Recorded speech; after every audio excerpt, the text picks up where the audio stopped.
நாம் இன்னைக்கு தயிர் வச்சு சேமியா தான் பண்ண போகிறோம். இந்த தயிர் சேமியா பண்ணுறதுக்கு அடுப்பில் கடாய் வச்சு தண்ணி ஊற்றி வச்சுருக்கிறேன். இப்போ இது கூட கொஞ்சமாக எண்ணெய் சேர்த்துக்கலாம், கொஞ்சமாக உப்பு. தண்ணி நல்லா கொதித்ததும் இது கூட சேமியா சேர்த்துக்கலாம். சேமியா சேர்த்து கலந்து விட்டு ஒரு 5 நிமிஷம் நல்லா வேக வச்சிடலாம். ஒரு 5 நிமிஷம் நல்லா வெந்ததுக்கப்புறமா ஒரு பாத்திரத்தில் தண்ணியை வடிகட்டிட்டு சேமியா எடுத்து தண்ணியை வச்சிடலாம். இப்போ சேமியாவை இன்னொரு பவுலில் போட்டு வச்சுருக்கிறேன். இப்போ இது கூட 1 கப் அளவுக்கு தயிர் சேர்த்துக்கலாம், 1 டம்ளர் அளவுக்கு பால், பொடியாக கட் பண்ண பச்சை மிளகா, பொடியாக கட் பண்ண சின்ன வெங்காயம், கொஞ்சமாக கட் பண்ண கருவேப்பிலை, மல்லி இலை, தேவையான அளவு உப்பு எல்லாம் சேர்த்து நல்லா கலந்துடலாம். இப்போ நல்லா கலந்தாச்சு. இப்போ அடுப்பில் பேன் வச்சு எண்ணெய் ஊற்றி கடுகு, உளுத்தம்பருப்பு, கடலைப்பருப்பு, கருவேப்பிலை இலை, கொஞ்சமாக துருவின இஞ்சி எல்லாம் சேர்த்து நல்லா கலந்து விட்டுடலாம்.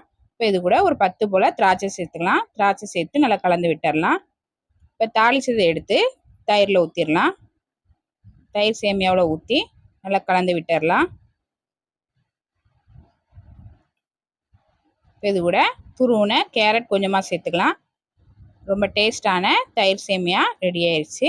வெயில் டைமில் இந்த மாதிரி செஞ்சு சாப்பிடுங்க, ரொம்ப நல்லாயிருக்கும். ட்ரை பண்ணி பாருங்கள்.